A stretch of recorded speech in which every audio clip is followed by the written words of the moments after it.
உளுந்தூர்பேட்டை அருகே காதல் திருமணம் செய்து கொண்ட ஜோடி காவல் நிலையத்தில் தஞ்சமடைந்த நிலையில் இரு வீட்டாரும் காவல் நிலையத்தில் மோதிக்கொண்டதால் அங்கு பரபரப்பான சூழல் ஏற்பட்டது.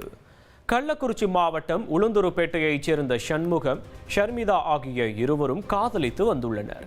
காதலுக்கு இரு தரப்பிலும் எதிர்ப்பு எழுந்த நிலையில் காதல் ஜோடி திருமணம் செய்து கொண்டனர். இந்த நிலையில் பாதுகாப்பு கேட்டு காதல் ஜோடி காவல் நிலையத்தில் தஞ்சமடைந்துள்ளனர். தகவல் அறிந்து காவல் நிலையத்திற்கு வந்த இரு வீட்டாரும் தாக்கிக் கொண்டதால் அங்கு பரபரப்பான சூழல் நிலவியது.